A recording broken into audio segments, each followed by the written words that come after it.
Okay, welcome everyone. Let's get going. So this is the second official session for Oauth Work Group. Uh, let's get going. The note well obviously applies here. Hopefully you're familiar with this already. Um, hopefully you're already familiar with those steps too. So I'm gonna skip those. Let's see. These are the sessions that we've talked about. This is the update, the Monday agenda, and the Thursday agenda. So um, we have a number of topics that Peter, with the help of Philip and Daniel, maybe we'll talk about device code flow.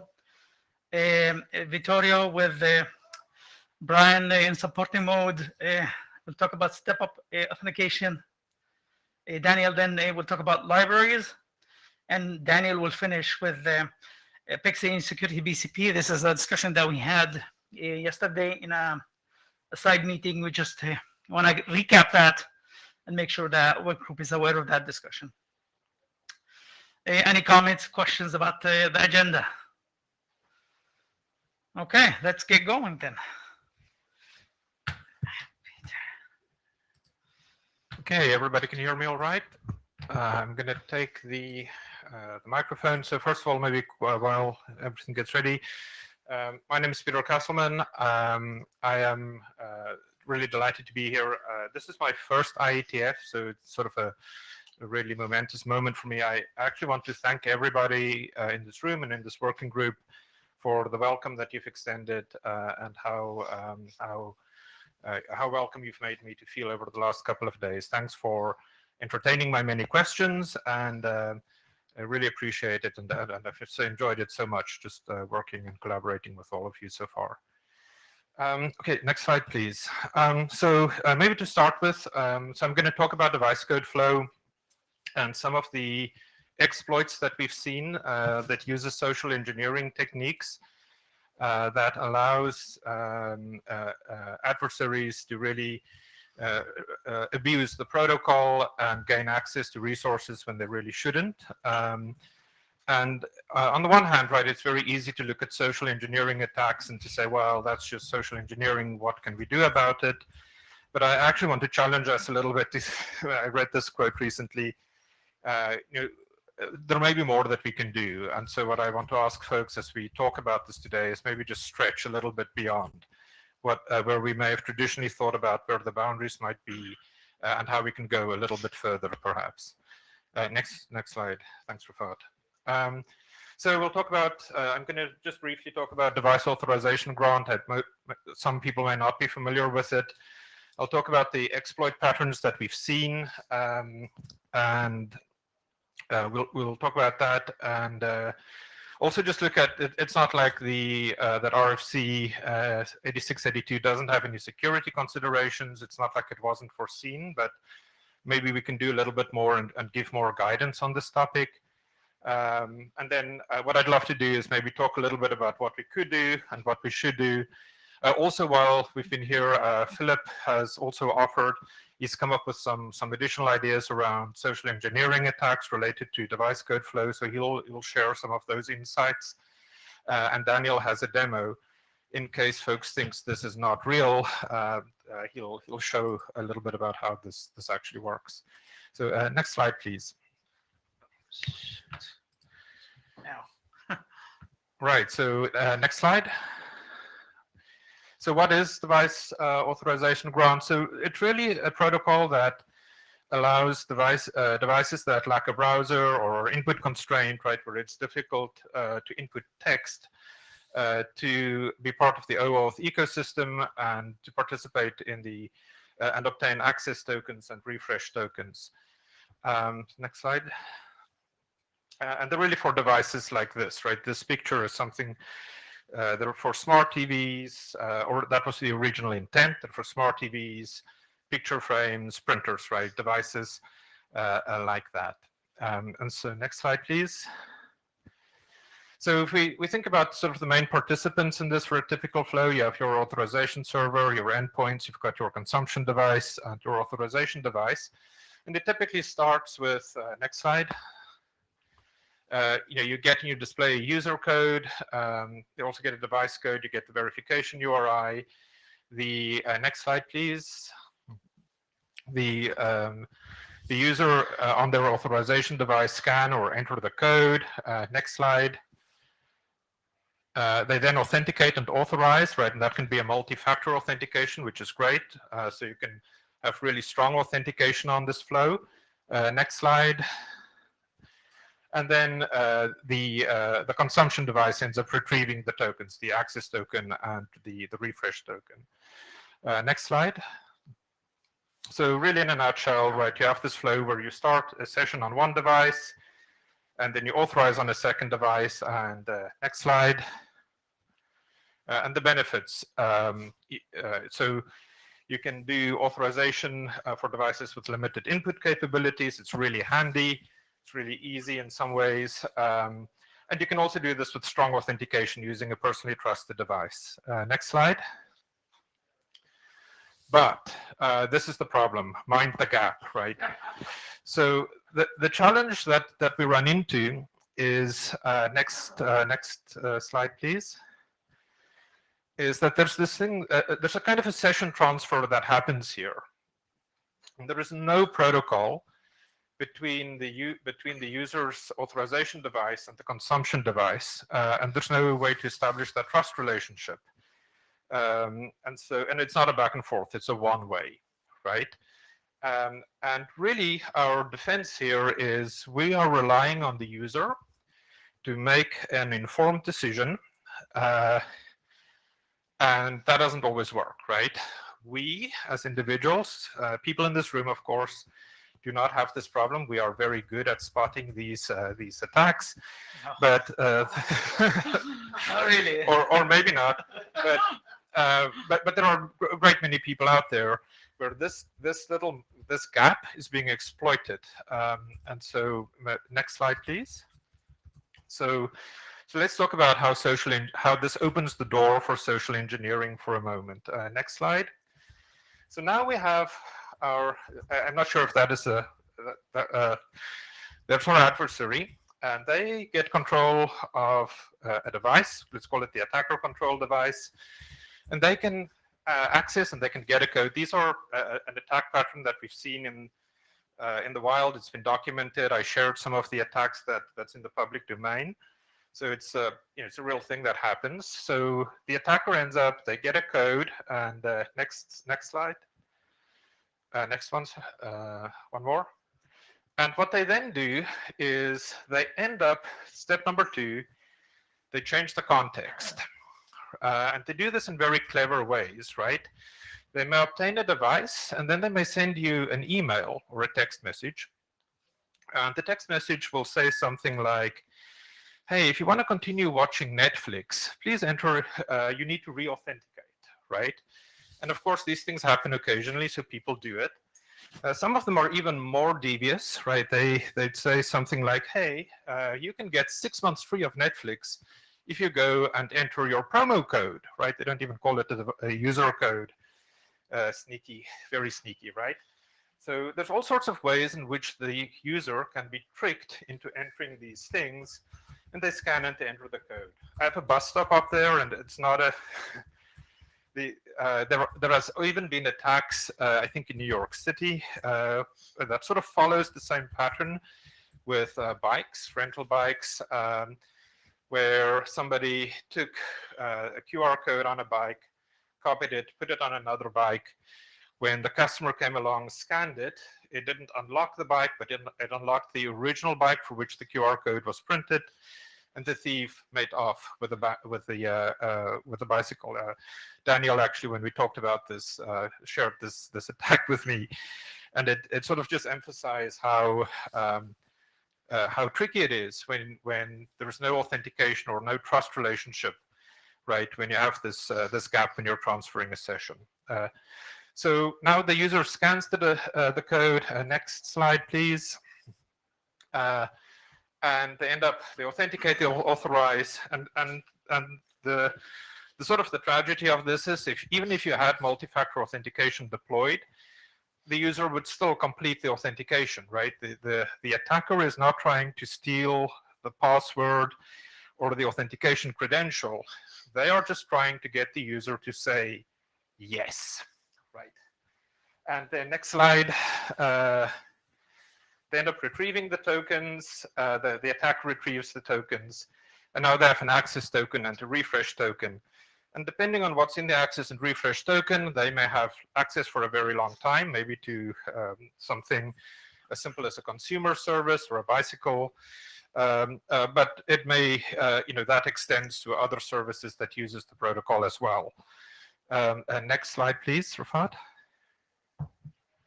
So basically, if you think about this, it's sort of a classical what we used to call man-in-the-middle type attacks. You initiate the session, you retrieve the code, you use some social engineering technique to change the context. And this attack sort of generalizes. It applies to other protocols where there is an air gap, right? Some versions of SIBA might be subject to this. Some of the work we're doing with things like SIOP and OpenID Connect may also be subject to this. In fact, whenever you're scanning a QR code, this is something to think about. Next slide, please. And here are some examples I thought I'd add just to sort of give people a flavor, right? Would you say yes to any of these things, right? Hey, here's a document, just enter your access code. Or, hey, you're about to be logged out. Do you just want to just make sure that you keep having service, right? Or, hey, your security department or your company has made a change and you need to take action. Otherwise, you won't be able to do your job. These techniques are, and then there's the bicycles, right? So these are all ways in which you can change the context, and there's many more, I'm sure. Rafat, next, thank you. And in all of this, right, our defense right now is this mythical creature I call Homo securitas, who is a security expert. He understands how the protocols should work. He can detect these attempts.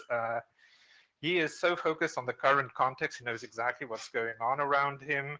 But they're a rare species, right? Instead, next slide. This is really a Homo sapiens, right? We need to help Homo sapiens here.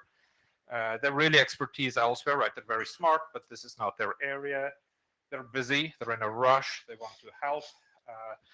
They're often worried about breaking things, right?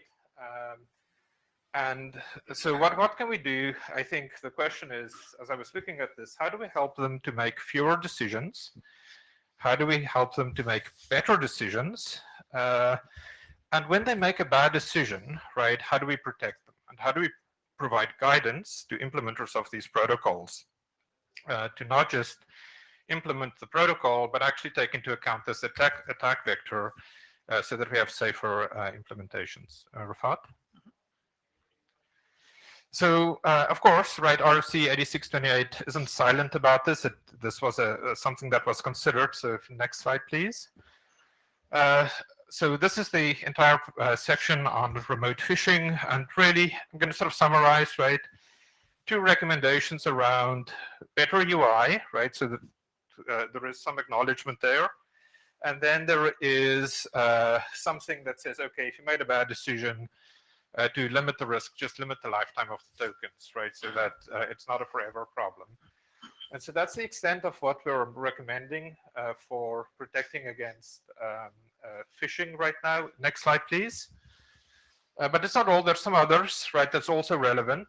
So there's a section on non-visual code transmission, and it really sort of talks about proximity, but really proximity in the context of non-visual code transmission. And it's not in the context of phishing. And I think this is actually a valuable and useful one in the context of phishing, and putting some more emphasis on that might be good. Next slide, please. The other thing in the security considerations section is it does talk about trusted, there's a topic called device trustworthiness. So another thing to think about is, what if you only allow trusted devices to participate in this flow?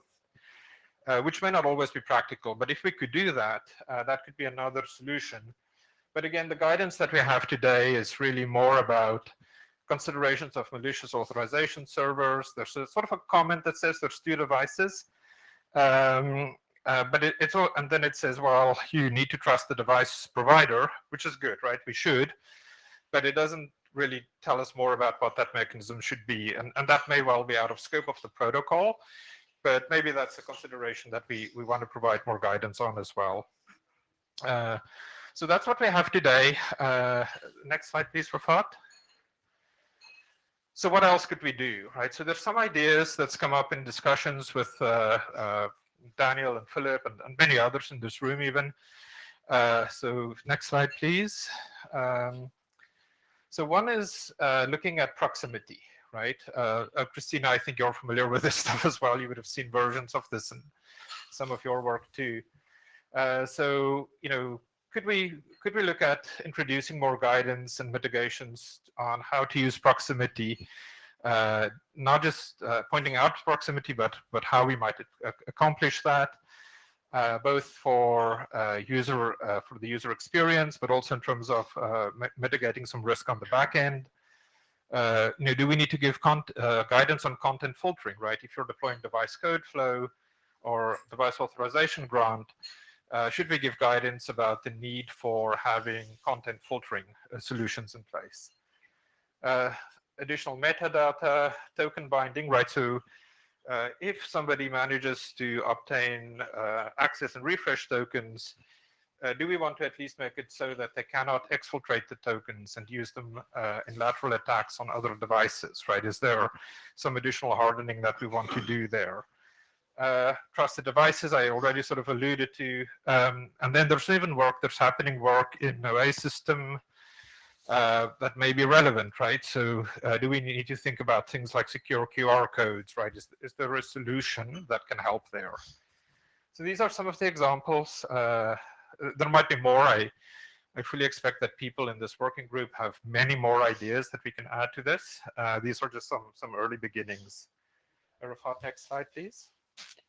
So another thing to think about is, you know, one of the comments when you, and sort of it's on the mailing thread at the moment, is, well, you really shouldn't use device code flow in certain settings, right?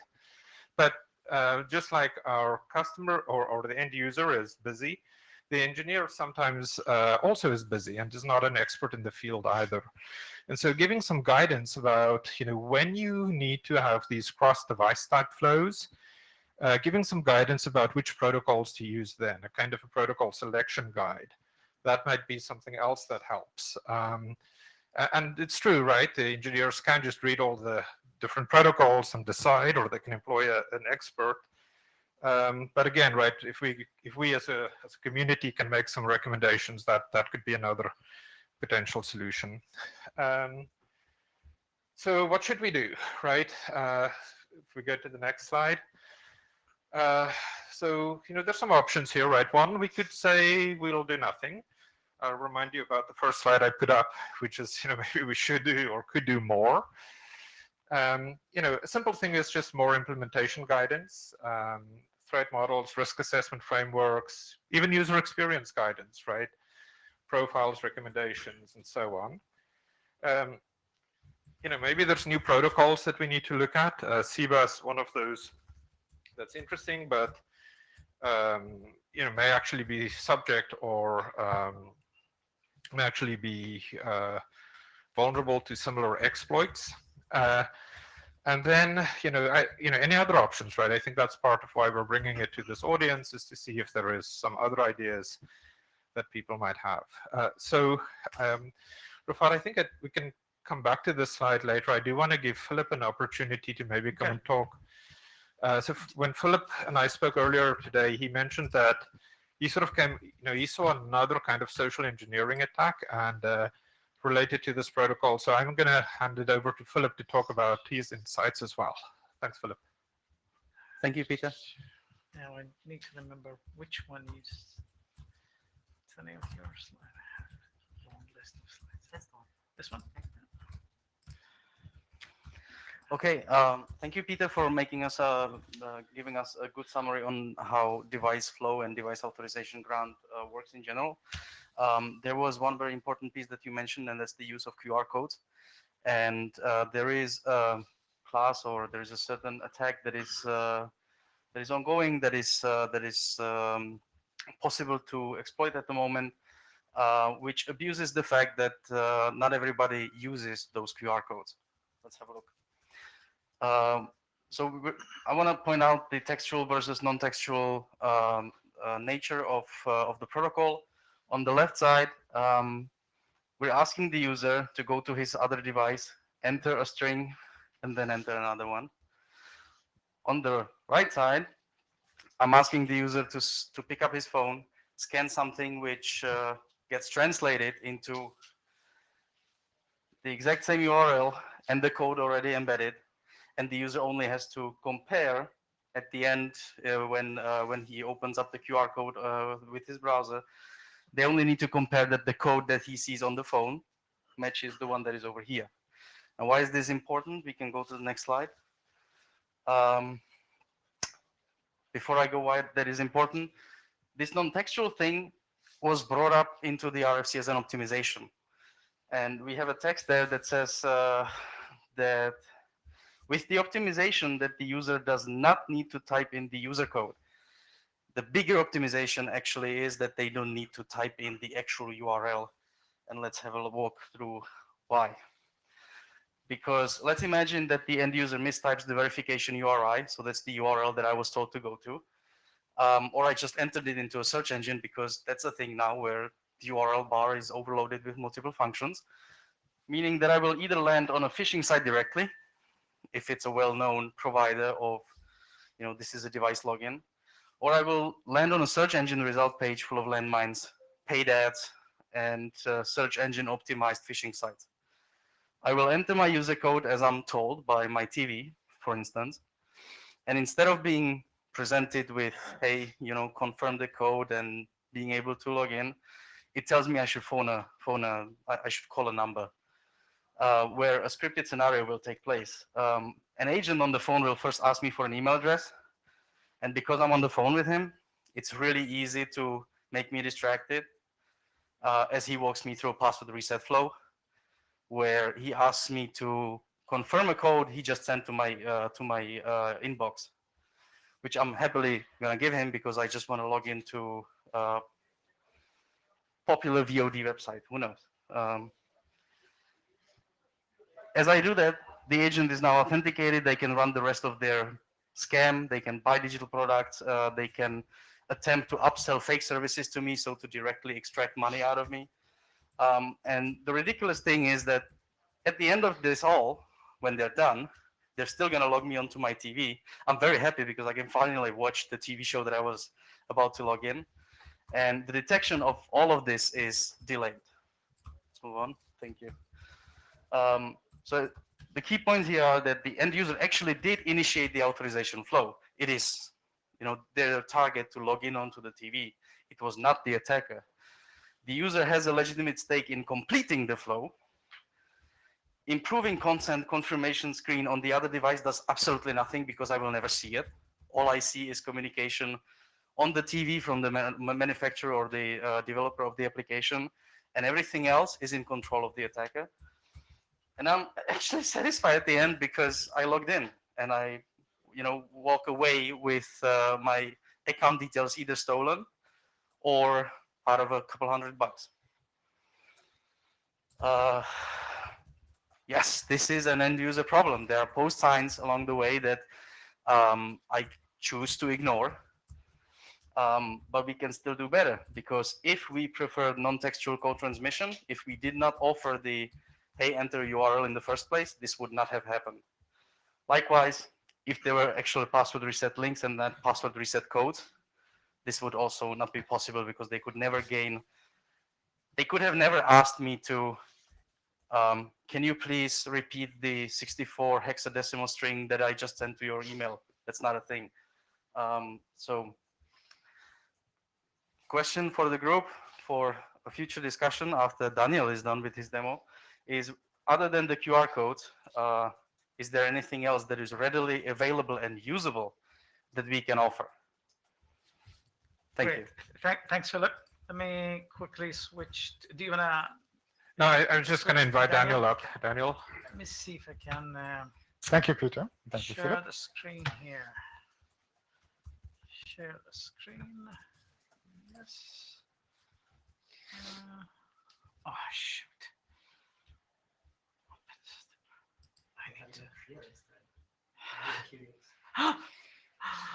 There's a security mechanism Yeah, there is some security stuff that I need to blocking the screen sharing. Or maybe it's a phishing attack. I guess. You never know. To reopen. Shit. Need to rejoin. Yeah. Sorry. Shit.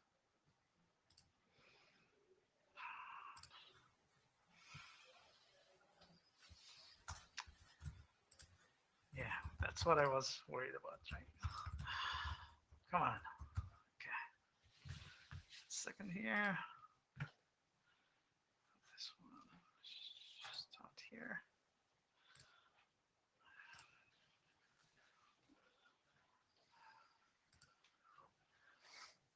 Oh, come on. Where's the video that you sent me? This one. This one. Yep. Okay. See. Yes. Complete. Share. Yes. Chrome tab. I don't know. Share the whole I thing. just share this. Yeah, not this one. Okay. Ready? Or should you Yeah, wait if you could, inside that thing? Yeah. if you could stop it here. Yes. Yeah. Okay, so this is just a quick demo to visualize what we're talking about here, because usually a screencast says more than 1,000 screenshots. So what we have here is on the right-hand side a wallet app that we're working together with in a project, in the ID Union project. And in the middle, you see a phishing site. So essentially, you have to imagine that you only see this part as a normal user. You go to a website and you want to use your wallet at that website.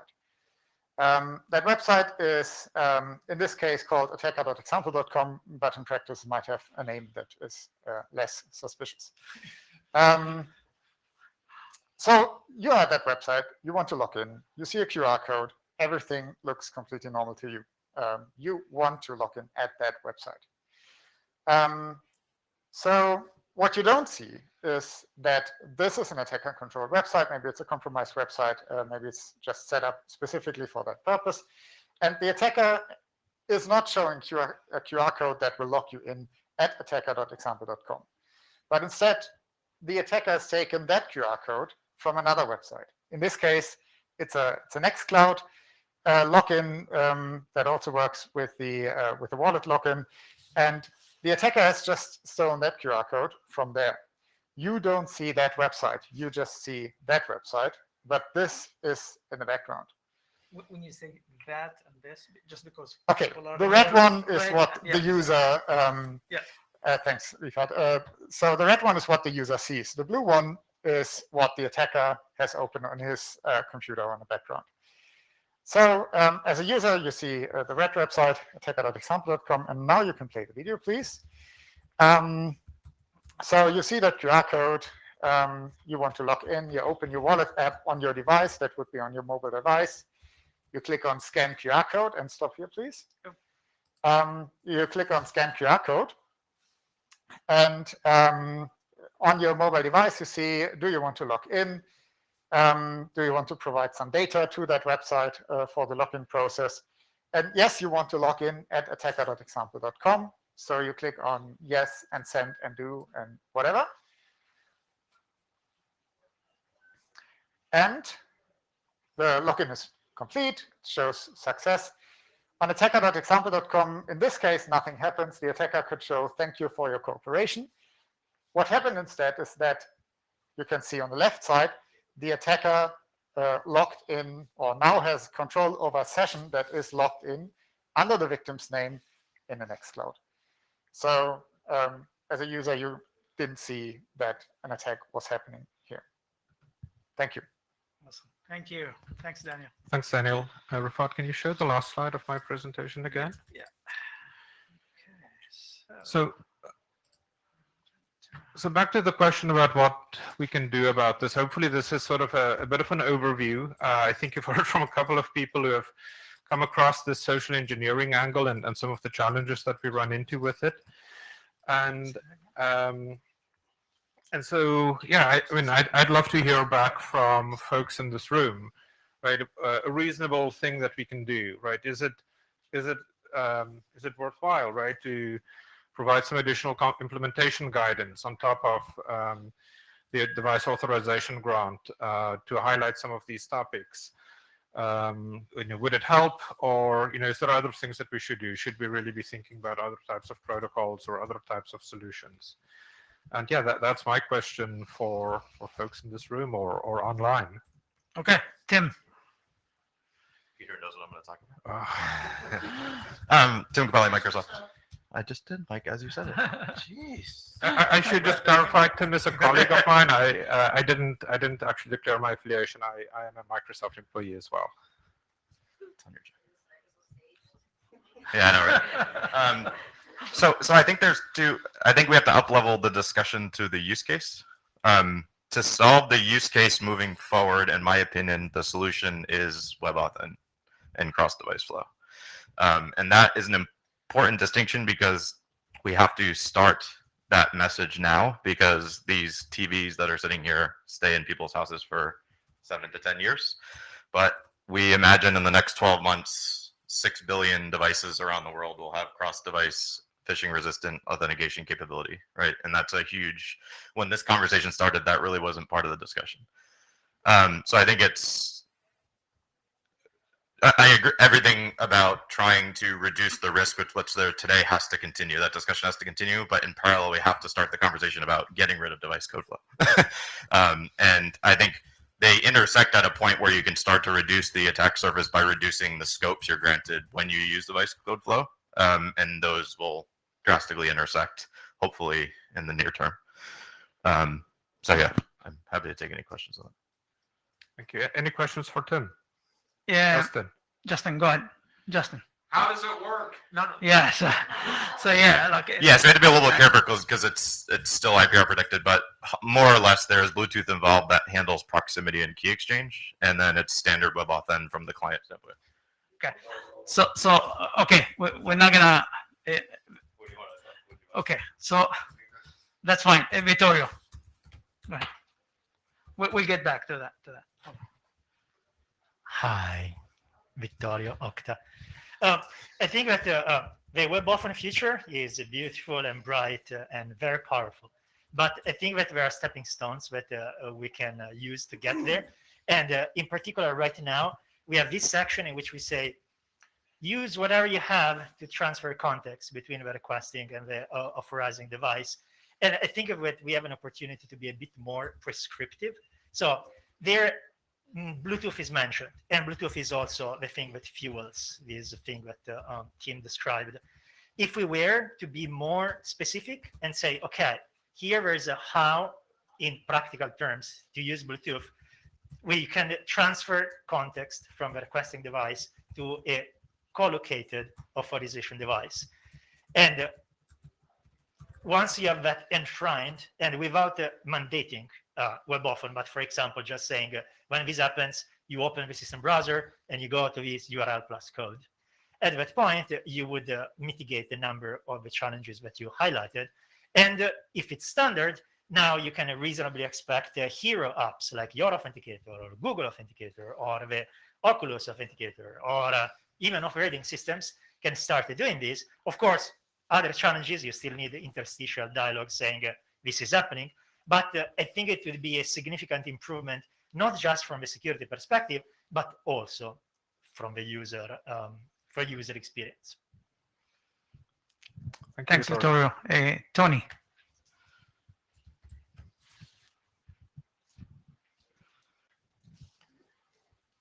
Tony Nedlund. So I assume you're talking about Google's implementation, and that really doesn't have much to do with WebAuth then at all. It's down in the FIDO level, so you To the mic, Tony, to the so, mic. so it doesn't have much to do with. No, he has a mic. He has a mic. So it doesn't have anything really to do with WebAuth then. So it's all done in the FIDO level protocol underneath, and it's got severe usability problems, and this is one of the reasons why it hasn't been released, and it's still in what I would call trial. I'm not sure that this is the proper, paradigm to actually go in. It's, the Bluetooth does have some severe issues, and they do have some security issues associated with their pairing, or how they do the the quick pairing. Thanks, Tony. Okay, Justin. Hi, Justin Richer. So the composed URI is something that I always hated about the device flow, and I helped write that paragraph with all of the considerations of don't just auto post the form and all of that other stuff, because I always felt that that was a bad idea. Because I think fundamentally here what we're realizing is that these are two very different interaction modalities. In one, we're communicating something that a user needs to be able to type, whether it's the pair of URI and the code, or just the code itself. Would they get the URI from documentation or whatever? That is very separate from being able to have a URI with a whole bunch of stuff packed into it, or even like we saw in Daniel's demo, being able to send a long, arbitrary, untypable chunk of information to the user where we're not expecting them to copy and paste or to remember or to transcribe or anything like that. And I think our first step at this needs to be separating these and not treating these solutions where, oh, we're just going to send a whole bunch of cryptographic information over Bluetooth. Excuse me. That's not really the device code flow anymore, right? It might be using some of the mechanisms or something like that, but it's really solving this in a different way. And that's where I do agree with the statement where this nexus of things of saying okay, if you really do have to use the device code flow, then we know that that's got some severe limitations. So we're only going to let you do these particular things with it. And we're going to warn you, and we're going to send, notice that, hey, there's a new device on your account, and all of that other kind of good advice that we can actually give today, while still being able to develop these new paradigms and not pretending that this is just another way to expand the device flow. Thanks. Thanks, Justin. Thanks, Justin. Hans. Yeah, hi, this is Hans-Jörg. I have a more general remark. I'm not even sure it's in scope, but I'll try my best anyway. So there was something that rang my bell in Peter's talk, which was basically this observation that many developers don't really know what they do, or might be puzzled by what's available in the standards. And my experience actually from developer using encryption standards is that many of the stuff doing by crypto researchers is very much low level, and it's very hard to grasp actually how to apply that and what errors can be made. So my impression, this might translate a little bit also to things like OAuth and the processes involved. And what I actually would like to have, and I read that a little bit in user experience guidance, is maybe something like about design patterns in programming, standardized labeled descriptions of certain cases or error cases which are interlinked and help me navigate and relate a little bit how different things can be put together and which errors might occur if I choose a certain solution in that or that direction. That's all. Okay, Tim. Tim Goodbye, Microsoft. Sorry, Tony, I'm not going to let the room leave with what you said. That's not correct. There are we're guessing 2 billion devices that now have this capability over the past 3 to 4 months. And you are correct, though, that was not the communication to the phone was not WebAuth then. I think my point is that I didn't actually say verbally was that from an IDP standpoint, you don't need to implement anything special. It's just WebAuth then. Okay. Thanks. Okay. Thanks, Tim.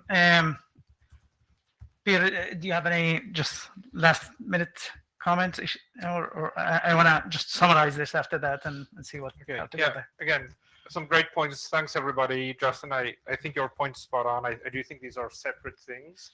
I think that the point's been made. We have to secure what we have, and then we have to look for ways in which we can minimize the use of that provide better alternatives. That's kind of my summary of that. I think the point around the way I think about engineers, right? They've got expertise elsewhere. They may not be security experts, and the rate with which OAuth is just expanding in the world and being adopted, expecting more people to become experts at this is not right. And so I feel like I'm hearing, yeah, we need to give more guidance and we need to help the developers with that. And yeah, I think that's kind of what I'm taking out of this, that there's interest in proceeding with this. Yeah, absolutely. That's what I've heard too. And maybe if you have a proposed solution, also propose those solutions, right? So anything else, Peter? So if folks are interested in this topic, reach out to me. Let's start working and figuring out how we shape a response here as a group in a community. Thank you, everybody. Thanks Awesome. for that. Thank Thanks, you, Peter. Daniel and Philip as well for your contribution here today. Thank you all. Yeah, that was a great presentation, great discussion. Thank you. Vittorio, my friend, come here.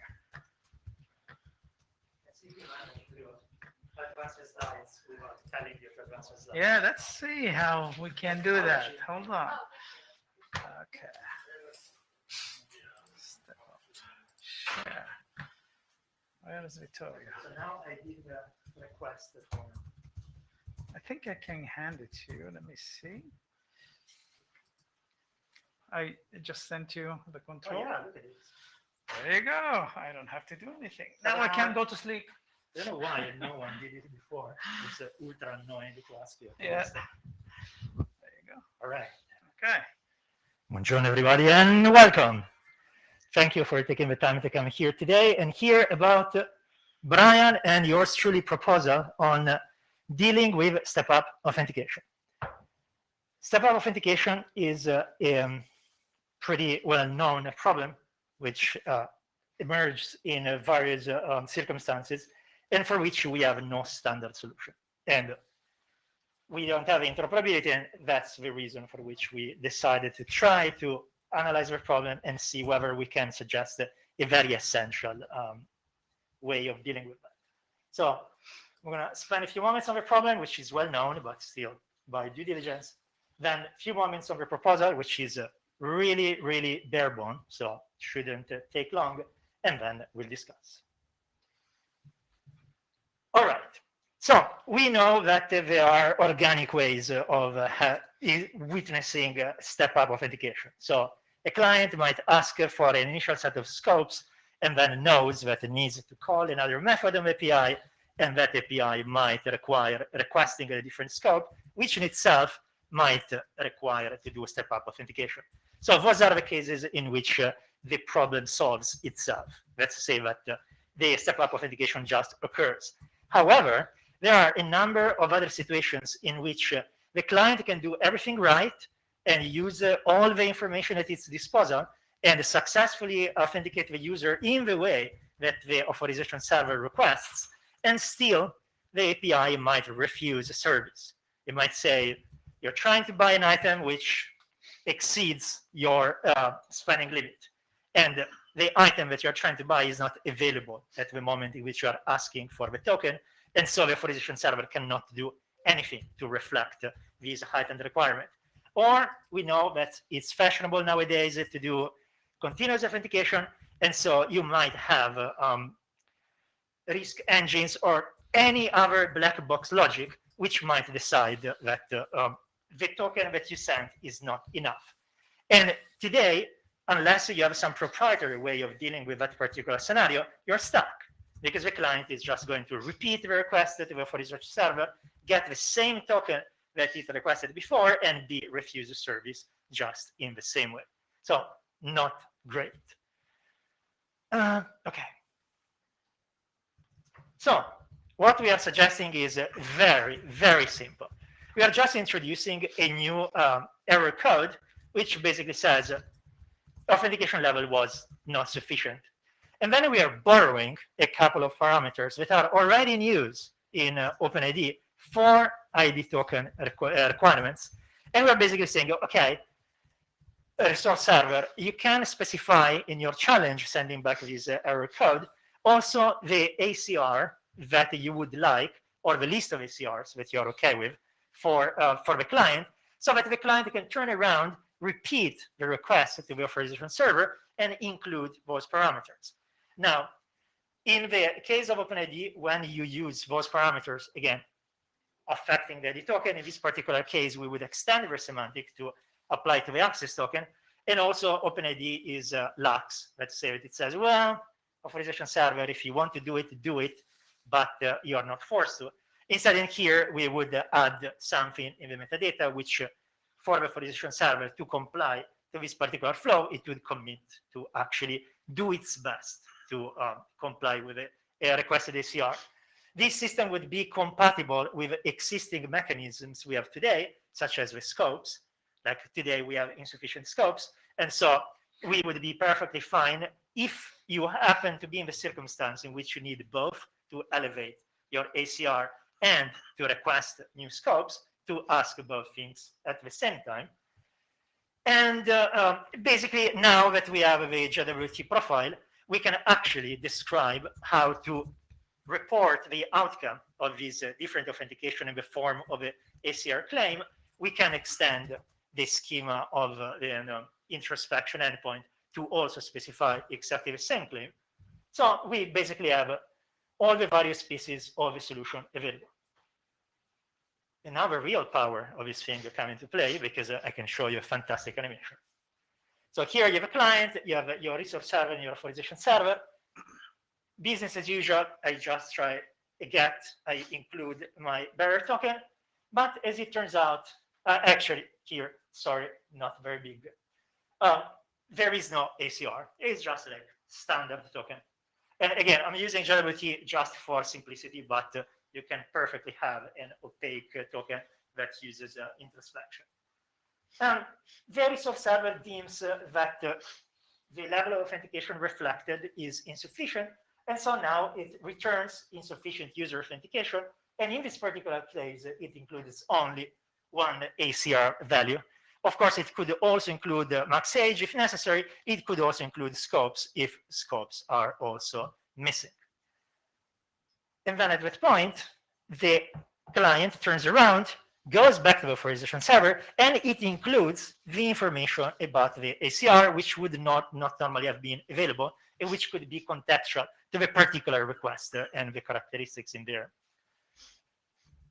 And then authorization server will do whatever it deems necessary, hopefully trying to comply with my ACR, and assuming that the user successfully authenticates, we get our usual response, and this time we get reflected in our settings that we did comply with it ACR.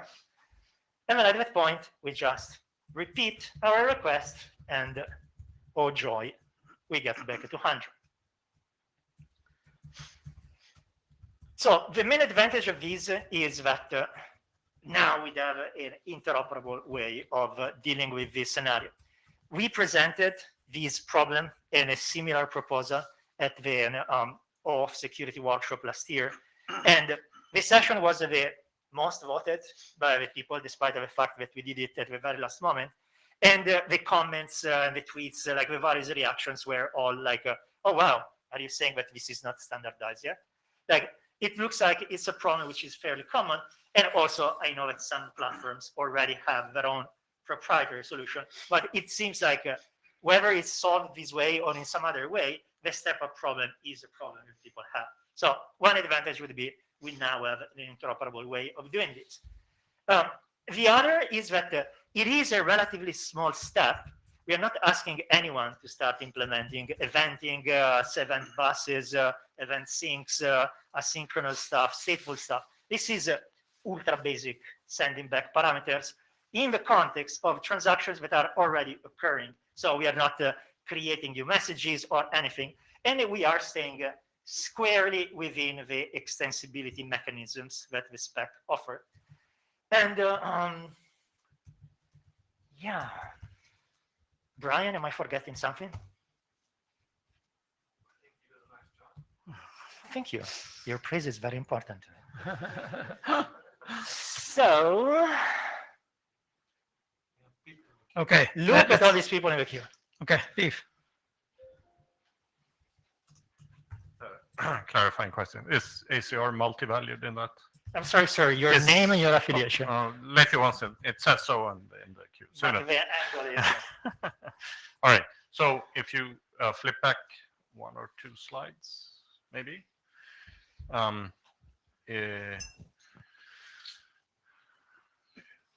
think I might have lost control. No. All right. Can you give No. me back control? Oh, come I on. have back control. So in that slide, it says ACR values. Is that it's a multi-valued? So you can request any of these. Yeah. This is a very good question. Yes, It yes. is. The semantic is exactly the same as OpenID plus access token. Justin.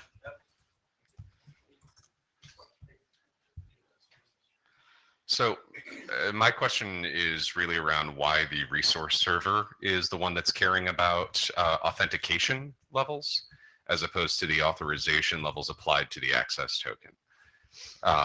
Because there's this great blog post that says how the resource server is not the service that you're actually logging into. It has this whole metaphor with chocolate and chocolate cake. You may have read this one. Yeah. It's Vittorio's blog. If people didn't get that joke. It's like giving Um, for my own medicine. Yeah. So I'm just trying to see what the use case is here, where that's driving the RS needing or even caring about that information about the authentication level of the user at the AS. Because traditionally, once you get the access token, it's just whatever the access token is good for.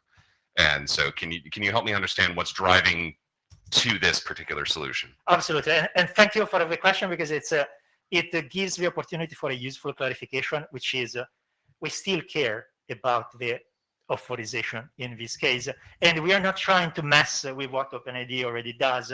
This is similar to the use cases that we explored when we did the JWT profile, which led to adding the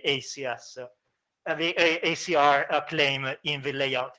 And basically, there are a number of scenarios in which the resource in itself has requirements about the authentication level of a user, still for authorization purposes. So it's not like that they want to mess with anything. It's more of like, if I am reading mails, I'm okay with username and password.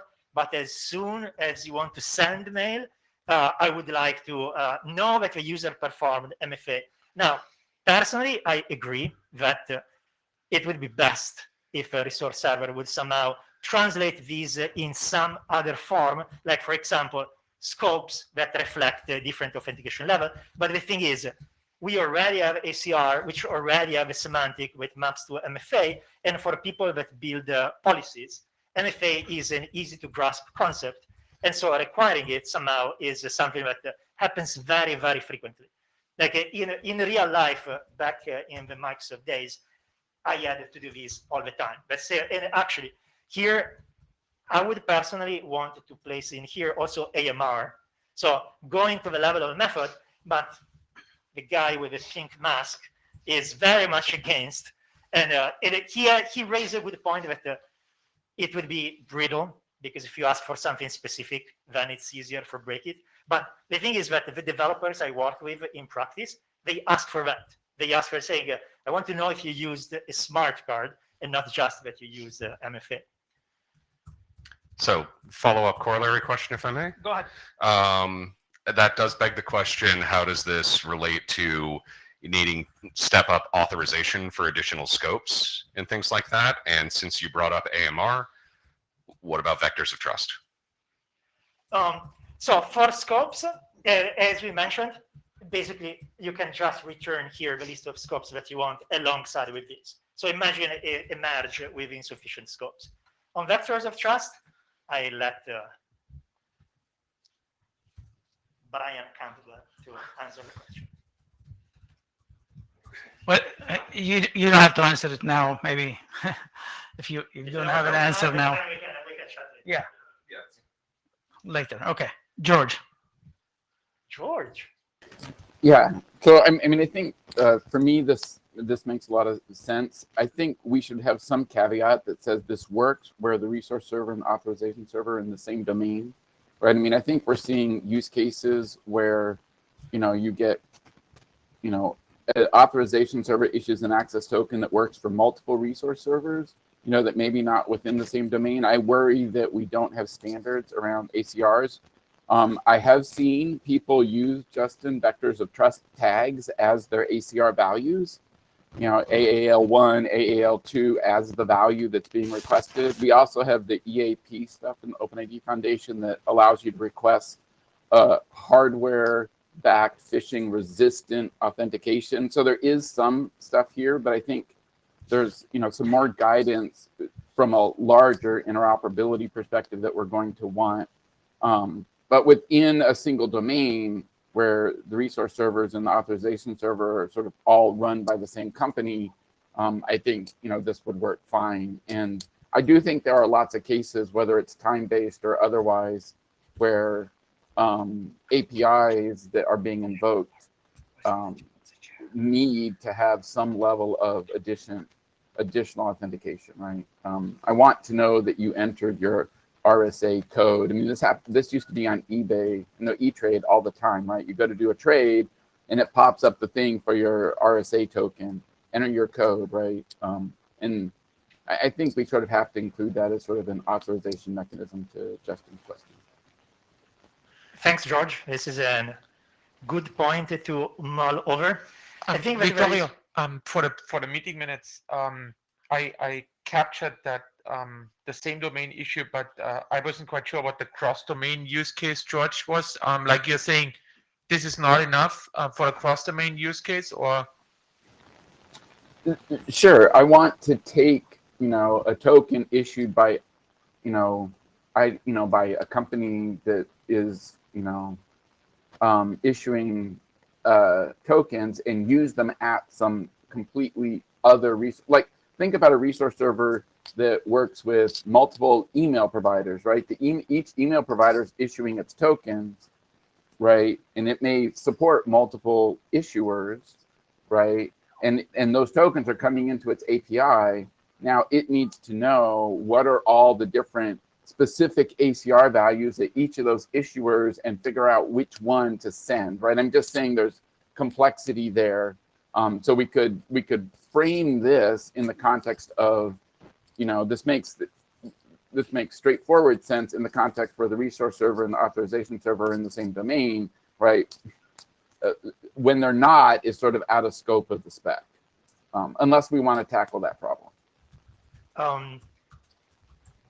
Hannes, can I reply? Yeah, thanks for the meeting minutes. No, of course. By all means. Great point. Interesting thing to think about.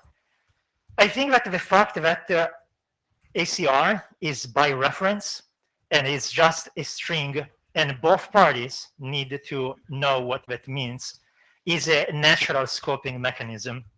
Let's say that a resource server will say, I need these ACR, and that ACR can have been acquired only out of band while talking with a particular authorization server. And I think that might be enough of a scoping mechanism, because if there are more than one authorization server and they share the MyACR, like imagine that the gain folks actually succeed, and say that the gain profile has identity providers and authorization servers that follow the same model, and they share like ACR values, which have semantic in the context of that particular system.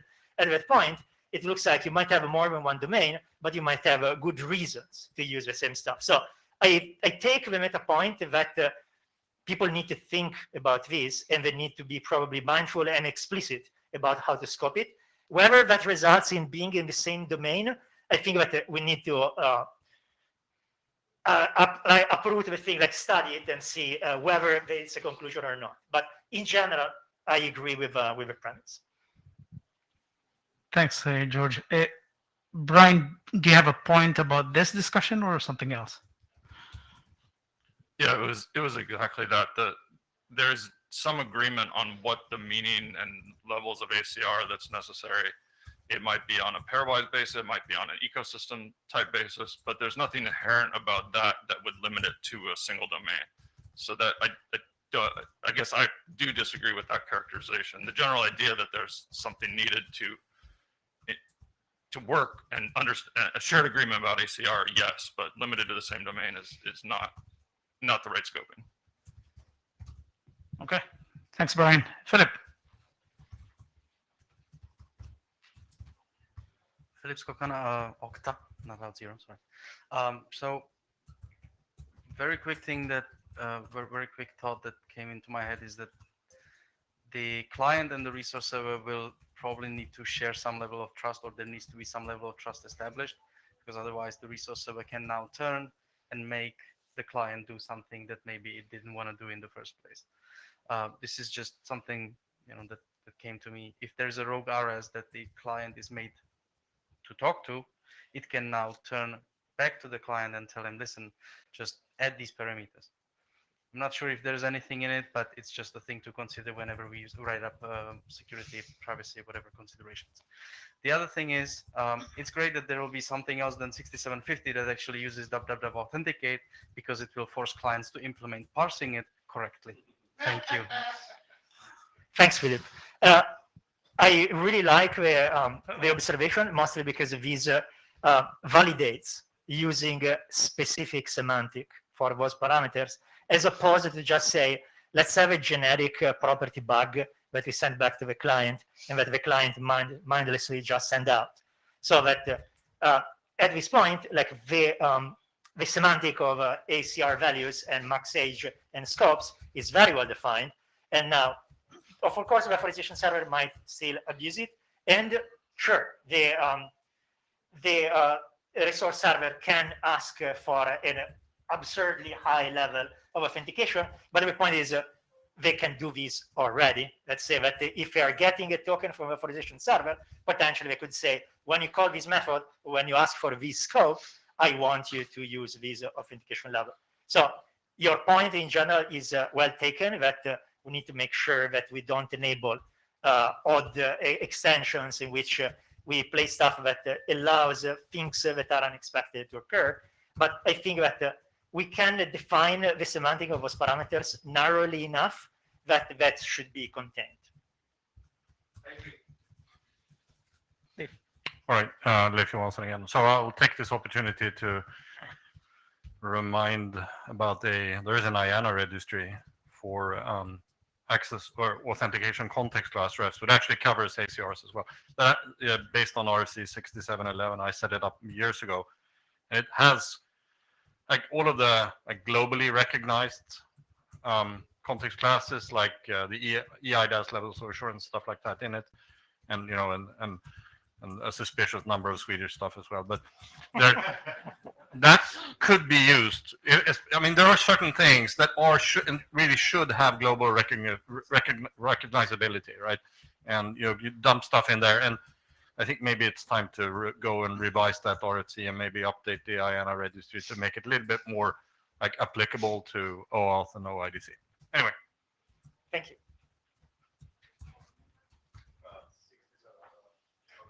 67. This is Dave. Yeah, go ahead. Hello? This is Dave Robin, representing BACnet, the Building Automation Control. So I've been evangelizing OAuth to BACnet people, educating them the whole thing, token binding, client IDs, you know, scopes, everything. Now it seems that we're throwing in an additional thing here that I have not been evangelizing to them. And the question is, you said, oh, I could use a different scope here. I have a read token now. I want to write scope as well, right? Why? Or I could have this generic email scope and get this different ACR value. So it seems like the permissions are no longer scope based.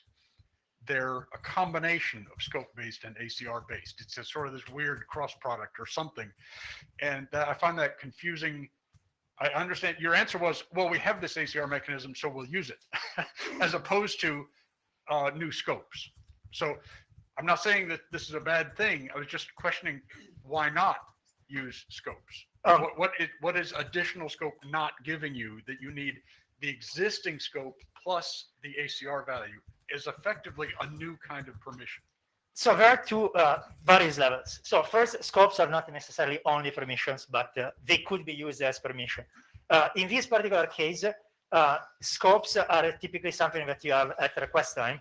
And there are things that you are typically have in a third-party scenario. If you are a first party, potentially people use all this flow with no scopes at all.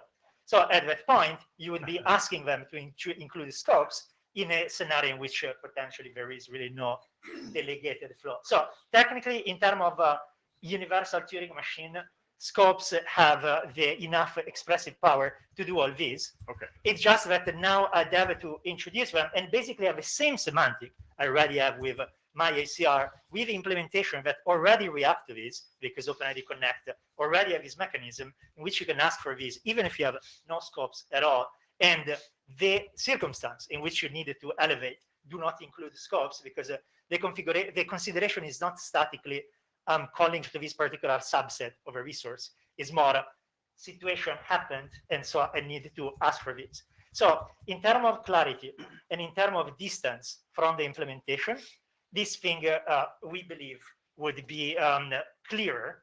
And also the other point is scopes as a mechanism of a challenge has been in there since the very beginning. Right. And very few people use it because it's so generic that in the end, what makes the difference is the scopes that you are asking for and the particular semantic for your particular system.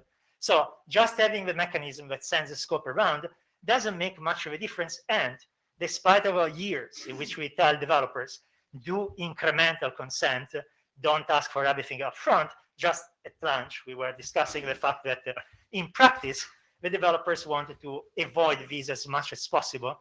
And so rather than asking for scopes when they need it, they ask as much as possible upfront, Right. so that Right. they reduce the number of prompts and the opportunities for developer to do something wrong. So sorry, to the user to do something wrong.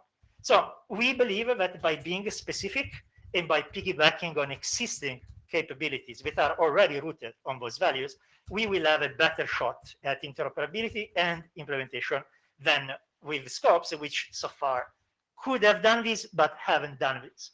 Okay, well, it's similar to the resource indicators thing of preventing scope abuse, where scope is abused to indicate resources, clients, all Yes, the other stuff. it's a perfect analogy. Okay. Fantastic. One second, Mike. Brian, do you have a point about this discussion? Go ahead.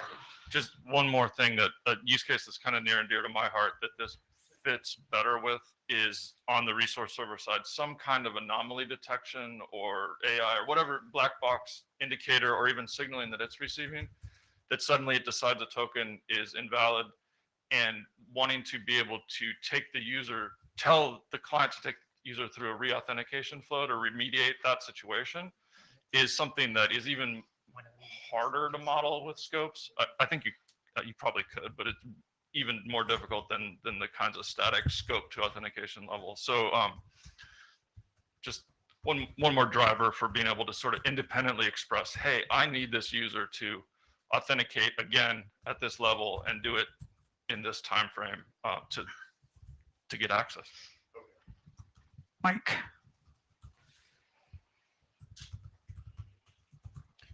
Mike Jones, Microsoft. Reinforcing my friend Leif's comment, when we defined ACR in OpenID Connect, we already suggested that people should use the level of assurance profiles registry for the values. And I also agree with Brian's comment that the fact that there's mutually understood values doesn't imply that things are necessarily in the same domain. Right. Indeed, Leif's registry enables that to not be the case. Yeah, as long as it speaks with it. I mean, that's enough. Okay, thank you. Vittorio, do you want to wrap it up? Well, as you have seen, the scope of this thing is pretty small. If you think that this is a problem worth solving, then the draft is out there. So if we want this to be adopted and work on it, reluctantly, but Brian and myself are willing to move this thing forward. Yeah, I get the feeling from the room that there is interest. There is still some maybe confusion or still some something to clarify.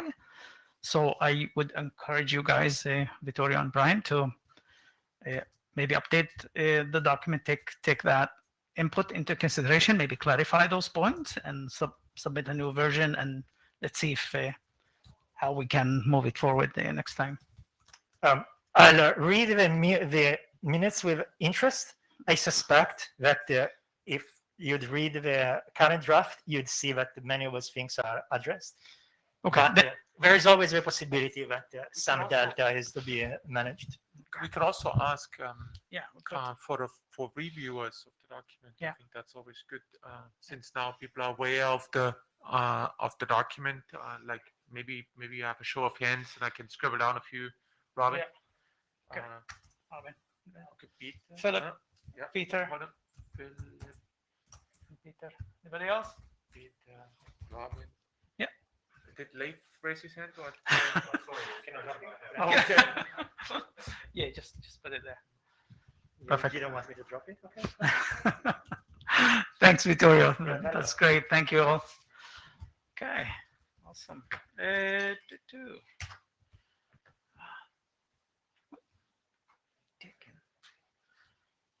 Vittorio.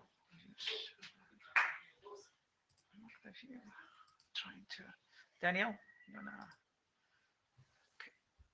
Just request it. Taken already?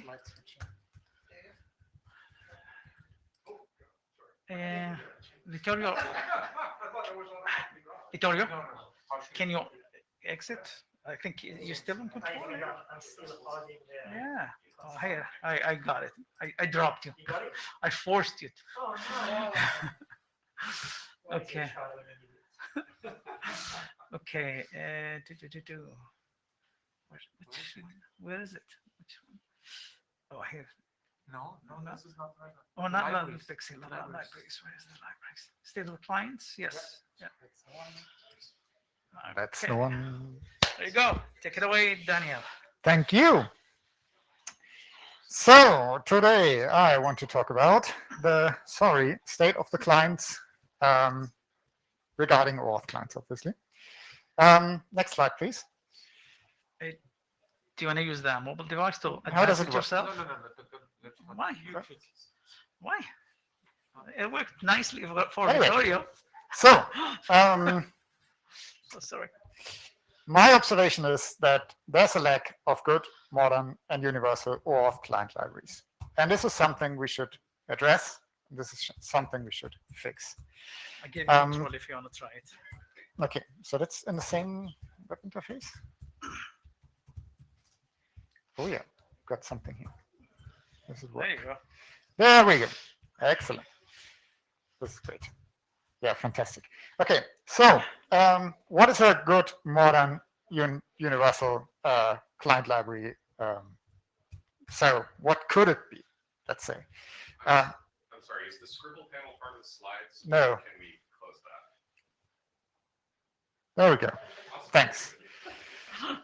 It was just there to annoy you. I would say a good library is one that follows the latest security recommendations, is one that feels native in the language or framework for which it was developed. It is hopefully also maintained and documented, especially so both parts are important, maintained obviously also for the security part, and documented also because so you can learn what the library actually supports and what it does and how to use it.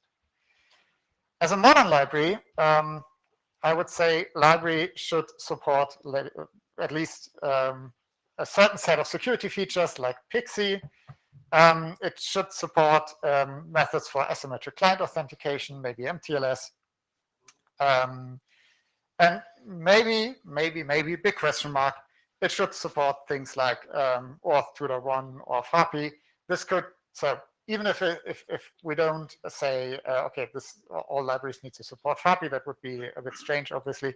But maybe these kind of profiles can give us a direction in which way to go, what a good library could support.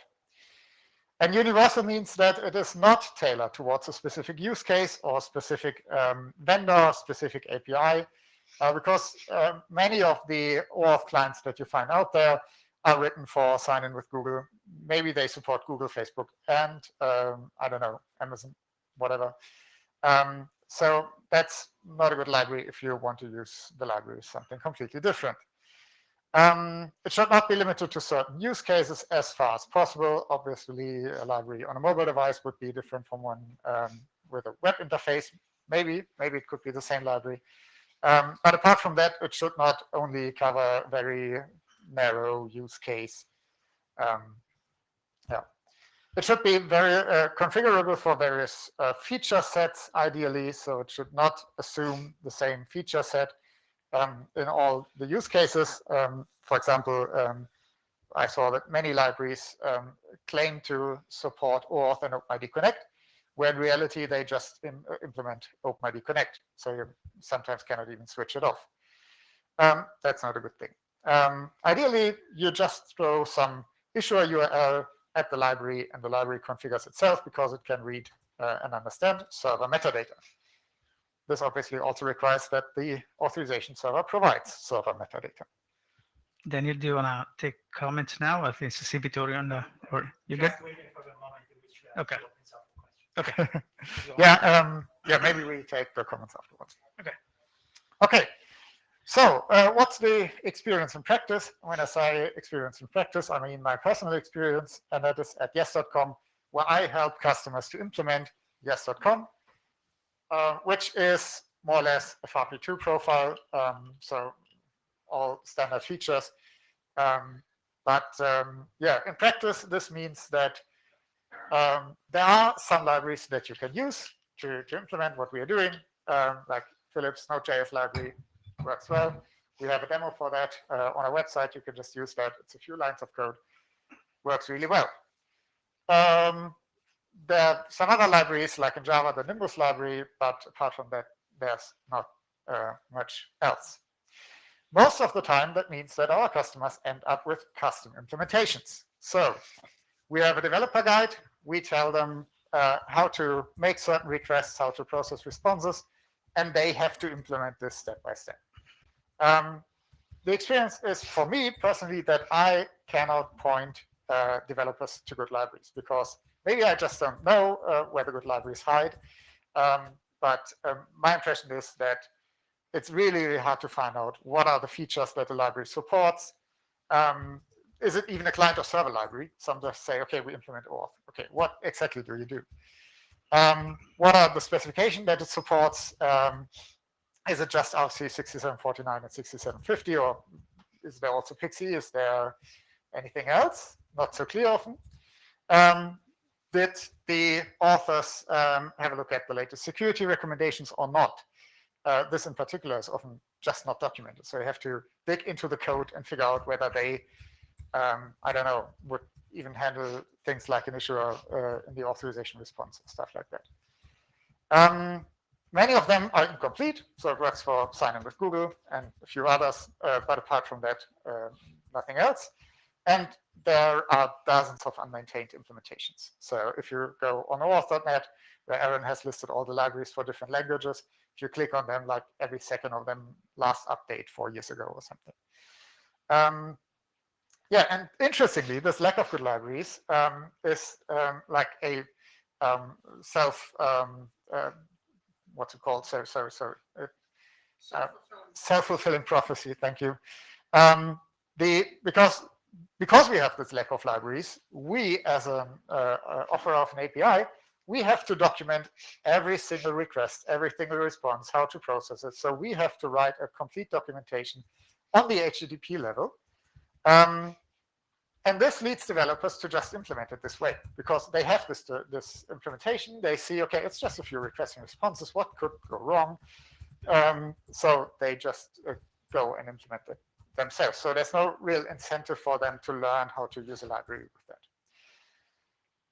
Okay, why do I keep hiding my phone in my pocket when I need to switch slides? And then there's what I call the OAuth configuration hell. Assuming you don't have server metadata, then you need to figure out a few things until you can use a library. Yeah, I know, but I need to have a handful. So maybe I had an Italian somewhere in my ancestry. I don't know, but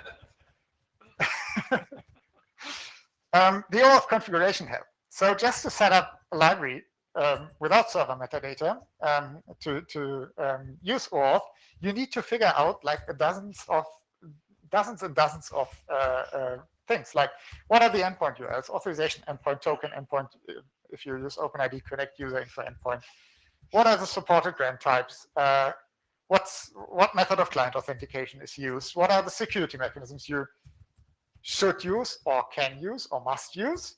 Sometimes you want to use a security mechanism, you don't even know if you can use it. And this is not even talking about the specifics of the API itself. So you still have to figure out what are the scopes, claims, and so on. Yeah, so without server metadata, this is a really tedious process. And this also reduces the value in using libraries. Because if you have to figure out all of this yourself, then maybe it's just easier to implement the HTTP requests. What are the consequences from this? Well, there are plenty. First of all, there's an unnecessary fragmentation.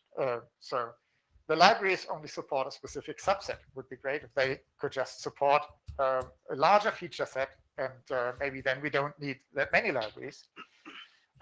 This also leads to a slow adoption of new specs. So we have recently standardized the issuer parameter and the authorization response. This is a really, really small change. But I don't expect to see that in any of the libraries soon, except for Philip's library. Thank you, Philip. And this can lead to developer frustration, except for those who use in Philip's library. So to quote Hans-Jörg here, if I may quote you, he just, was it yesterday? No, the day before yesterday. He said that when they implement an OAuth client, they usually count several hours of research or do several hours of research before actually implementing something. And this is not a good situation. If you, this is completely unscientific, but if you take a look at Twitter, and this is only from one day, so I just opened Twitter, search for OAuth, and if you do that, you find many, many voices from developers who seemingly spend hours and hours of configuring OAuth. So part of this is the OAuth configuration. And I really wish that for a developer, the only thing that they had to do was to throw an issuer URL into a library, and then off they go. Of course, still having to implement some specifics for the API, but we are far from that when you count the voices on Twitter. This, of course, also costs time and money. So we see this with our customers who often spend a couple of days developing the integration until they get to the point where they can actually use the data that our identity providers provide. Also, for those offering the APIs, if you offer an API and you want to provide an SDK for that API, you often also have to maintain what is essentially a specialized OAuth library. And it would be great if we could come to the point where you just, as you don't implement TLS or HTTPS today, where you could just use a library that's already there in your framework, in your language, and use that to integrate with OAuth. API providers also have to spend a lot of time just explaining what they are doing. It's standard OAuth. Still, they have to explain it over and over again. And they have to support developers who don't understand OAuth, but maybe they shouldn't be required to understand OAuth. They should just be able to use OAuth. Yeah, and then, of course, the developers, they have to do trial and error to figure out what is supported in a certain API. I here used Twitter as an example because Twitter just recently created an OAuth 2 API. And this is very interesting because this is not a legacy API. This is new. They support Pixie and so on, so it's okay from a security profile, perfectly fine. But if you read the documentation, it's interesting that you see that they expect all developers to essentially implement this from scratch. So they talk about, they have a glossary with OAuth terms. They explain the OAuth flows, and they also have an explanation for every single parameter that you use. And one thing in particular struck me. So they give an example for an authorized URL, and they even say, you will need to have the proper encoding for this URL to work. Be sure to check out our documentation on the percent encoding. Why do we have to do that? Yeah. I mean, we're not explaining TCP to them either. So this should not be required. But I know that this is a problem, so I understand why Twitter put it there, because we have the same problem with customers implementing yes. So yeah, there you go. Yeah, and obviously, my favorite topic, security. Custom implementations are obviously also bad for security. So there are many, many opportunities for hidden security problems. So when I see customers implementing our APIs, I sometimes have the feeling that they probably don't do all the security checks they should be doing. But it's hard for me to check that because I cannot look into their code. I don't have the time to check their code. But you can just hide a lot of security problems in a custom implementation. If there come new security recommendations, it's unlikely that custom implementations will follow them. And of course, we have known anti-patterns that are still being used, like state being filled with a static pattern. Also Pixie being used with a static code verifier code challenge. So there's some research, I took that from an older presentation, but I guess this is still more or less current. Researchers have spent some time to look at actual OAuth implementations, and they found security problems in almost all of them. It's like sometimes they had like 96 clients that they looked at, and almost all had security vulnerabilities. Again, this is a bit older, this research. I guess there's not so much new research on that topic because it's the same picture again. Yeah, so let's discuss some solutions. And when I say let's discuss that. But I'm going to make some proposals, maybe as the basis for the discussion. Proposal number one would be to define a goal. Because currently, when somebody starts implementing a library, or when somebody has a library and asks themselves what could be the next feature that I implement, there's no guidance that we provide. Maybe we can provide like defined levels of support, defined feature sets, something like that, something with a label on it, just saying, okay, this is, I don't know, OAuth super duper compliant, whatever. This can be based on existing profiles and specifications, so maybe we can reuse or attach this somehow to OAuth 2.1. Maybe you can use FAPI as a guideline, something like that. Or we could just stay within a very narrow context with the core OAuth plus Pixie plus something else, and just say, okay, there's they're mandatory to implement features for a certain profile. And I like that OpenID Connect does the same thing. So you have mandatory to implement features for all OpenID providers, and you have mandatory to implement features for dynamic OpenID providers, and more places like this in the spec. And this is, of course, then the basis for conformance testing. But I think before conformance testing, even, it would be important to say what we expect from a modern, good, and universal OAuth library. Number two is to make metadata mandatory, or mandatory in the sense that we expect it from any modern implementation. Because OAuth metadata enables libraries to automatically configure themselves, to figure out what are the security mechanisms, endpoints, and so on. And this can greatly reduce the friction that you have in implement OAuth. And I hope that this also does away with the OAuth configuration hell. So that reduces development time and costs, and it also increases the value in using libraries, because if you have that and you can just throw a library on it, there's no incentive to write the OAuth flow yourself. And yeah, hopefully the libraries can then also adapt to just using automatically some new OAuth security features.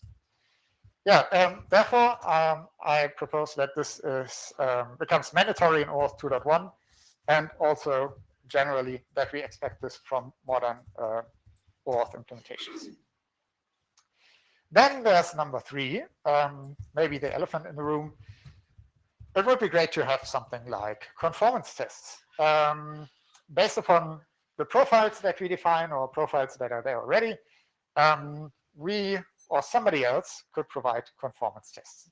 This is a great thing of the OpenID universe. It really helps to ensure that implementations are standards compliant. Obviously, we could also ask the IETF protocol police, which was established on 1st of April 2021, to do that for us. Yeah, so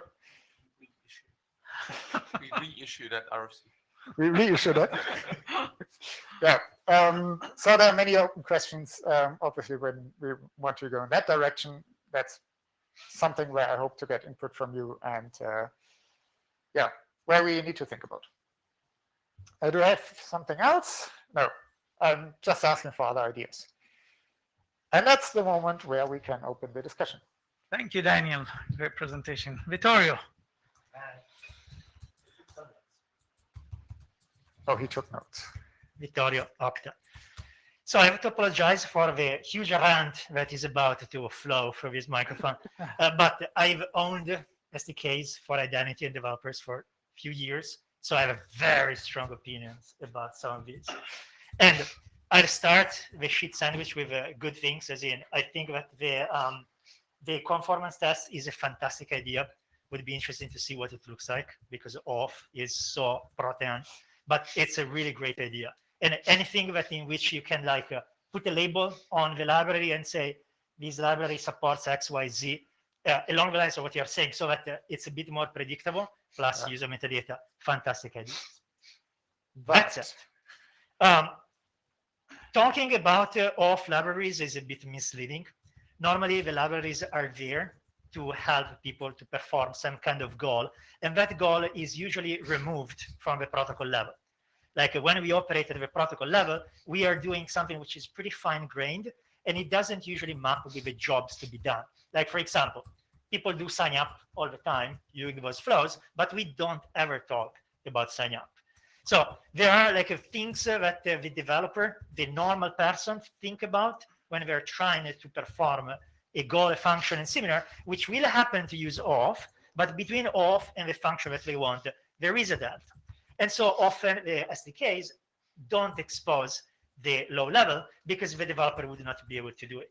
And so depending on all the things that are between the top level and Oauth, it might be hard to do it. Like you'd have a counterpart of Intel inside, in which you don't need to know the details of a prefetch pipeline, and you just say, I like that if there is Intel, but the library, you should expect that a lot of libraries will operate at high level.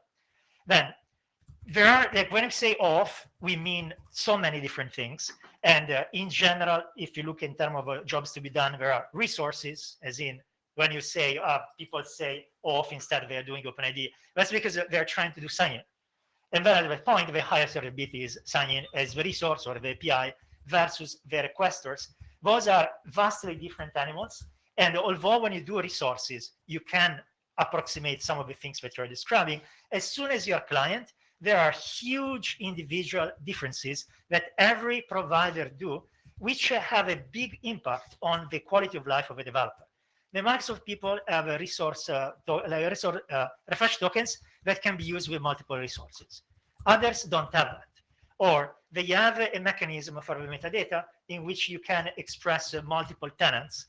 And there is a proprietary mechanism for selecting between those. From a developer point of view that wants to get the job done, the fact that this thing is not strictly conformant doesn't matter. For the person that tries to sell the service, which is required for that, the fact that it's not conformance doesn't matter. The metadata mandatory stuff. We are lucky that Apple decided to more or less use OpenID Connect. But despite we pleaded and prayed and threatened, they are not supporting the discovery endpoint, and probably there are strong reasons to do so. In the market, people want to do sign-in with Apple. So the fact that they don't support it is just the way it is. In terms of library, I didn't understand if you were suggesting that we would for example, start the process of building libraries ourselves somehow or bless them. I think that the up-off example is a good example of when you try that initiative, it's difficult to sustain it over time. And it also shows an interesting drifting toward the proprietary, because Google was the main proponent, but they still had a special flavor of their library for the reasons that I said earlier, because people want to be productive with Google, and so they add layers on top of it that are not strictly for the spec. And that's it. Thank you. So two things. So regarding the last point, I don't think we should ourselves be producing libraries. I don't think that will bring us somewhere. So Stop it, Philip. Sorry. Stop immediately. Blessing them or something is something else, but we shouldn't be producing the code ourselves. The other thing that you raised, and I think that's a very important point, there's not always the one use case. Maybe there's a use case where, there's a use case that is quite common to many of the libraries, like a sign-in or just getting an access token, the easy case. But I imagine that any library can also be created in a way that you can dig deeper. So when I compare to HTTP libraries, for example, there's usually a very easy way to send a GET request, and I get the response body, and that's it, right? Maybe there's a way to do the same with a cookie, so maintain a session with the server when I'm sending 2 or more requests. But usually I can also say, okay, please add a header to that specific request. Please change the encoding of that specific request. Or here I want to use, I don't know, I put some JSON into this, please handle this for me.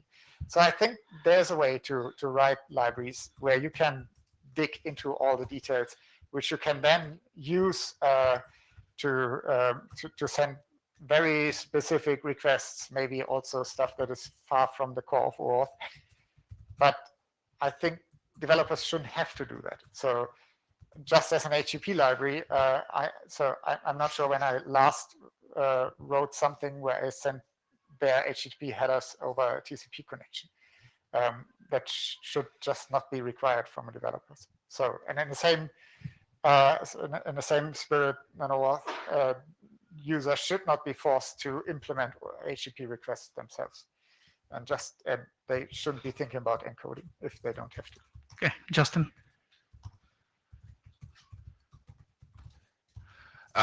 Justin Richards. So a couple of things here. One, I want to echo Victoria's point that the use of an OAuth library is always contextual.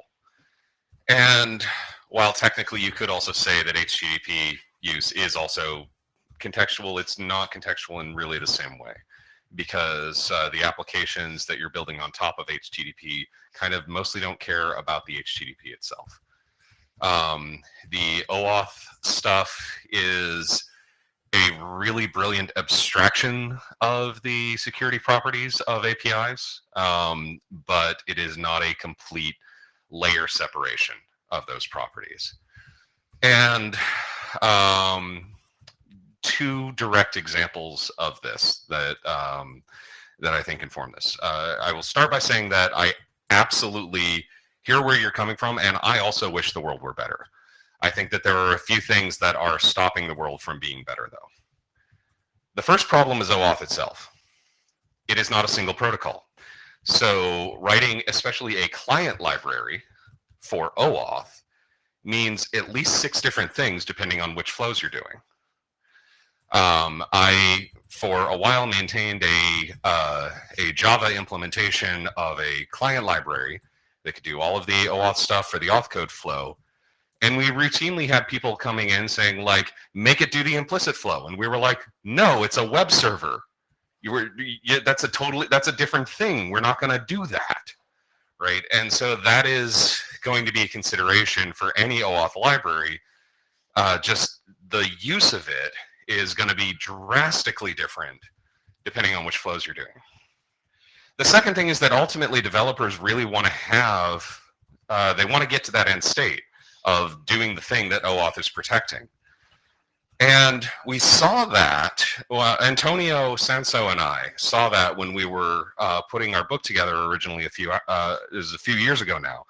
We went out of our way to make sure all of our examples were not provider specific. We were not talking about Google or Facebook or GitHub or anything like that.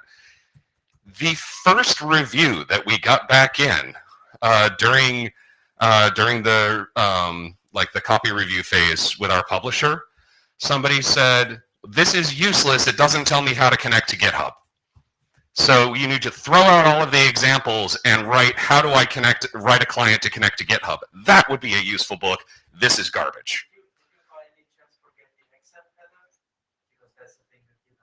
Yeah. No, it actually had nothing to do with the specifics of that. They were mad that all of our examples were not pointing to github.com specifically. Right? It actually had nothing to do with like hands-on implementation. The quirks of things like that, totally a different thing, and Vittorio covered that. But the point of this here, though, is that the end users of libraries of this, developers, ultimately want to just go and do the thing.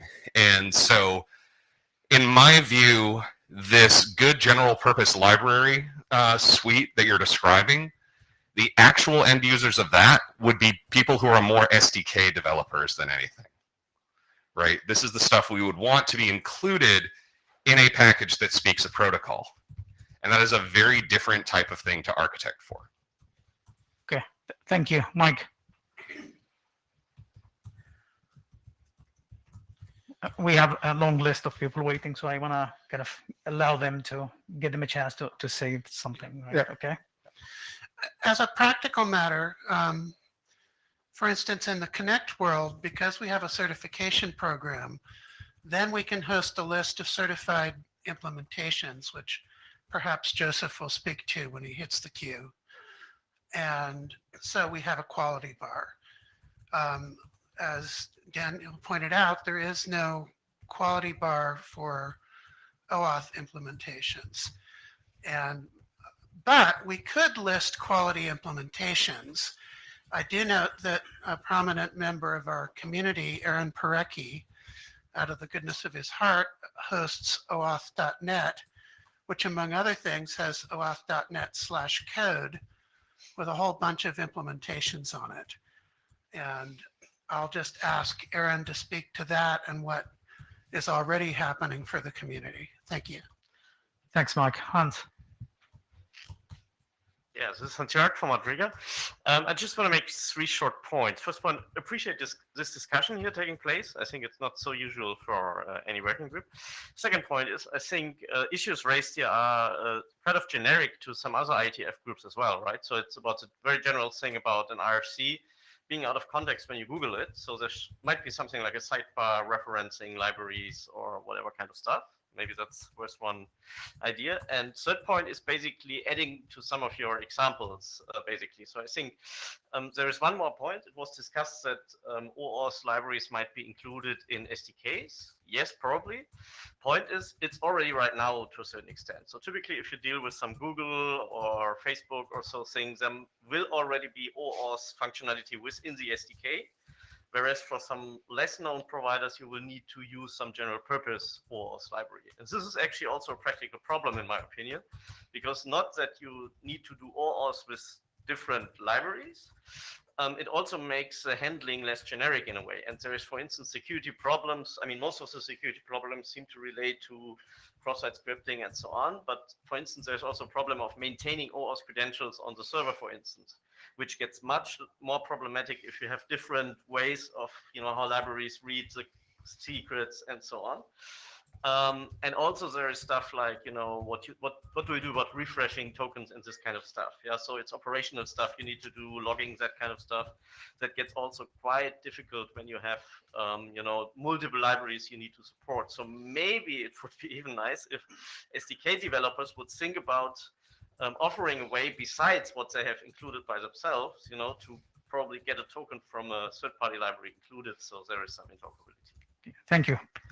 I'll ask the rest of people in the queue to be a little bit quick, so to allow everybody to get into market.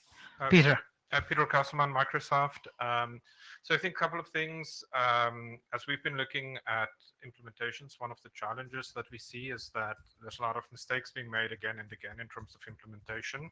To Mike's point around the quality bar, I think anything that we can do in terms of defining a target and a set of acceptance criteria or test cases and implementations, and whether we put certifications next to that, that's a separate discussion, but very supportive of that idea of helping to just improve the security profile by having at least some standard test cases and a profile to aim for. Thanks. Thank you, Peter. I think Joseph. Joseph, can you hear us? Sorry, I had extra prompts pop up. Yeah, so I mean, I agree very strongly with everything Daniel has said, and I could talk about this for a long time. There's some weird stuff out there. I've seen vendor documentation that really strongly encourages people to just generate one PXE challenge and code verifier and to use that always. I've done a lot of work in open banking. I'm sorry, I forgot to say my affiliation. I'm either Oauth or OpenID Foundation or both. Yeah, even in open banking, a highly regulated industry where there's quite a regulation that applies to the clients. Security is like 8 or 9 on the list when people are implementing clients, and they just don't get to it. Some of the checks just don't get put there. We've seen that across multiple ecosystems. I mean, I think that the profiles and insisting on metadata absolutely makes things a lot easier. FAPI insists on metadata, and that's made such a difference to everything. As you know, some people know I'm heavily involved with the OpenID conformance program.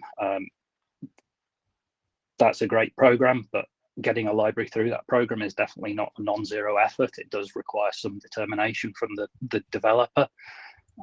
So it's not just about providing the tooling. There's more of a problem here. And I think, as a few people made the point about these SDKs, yeah, a lot of the Oauth clients do get incorporated into the SDKs. There are an awful lot of SDKs that have very poor Oauth client implementations in them, and that they have filtered through. That's one of the reasons for the horrendous stats about apps that Daniel showed, is that there's a lot of apps that are all using the same SDK that's very bad.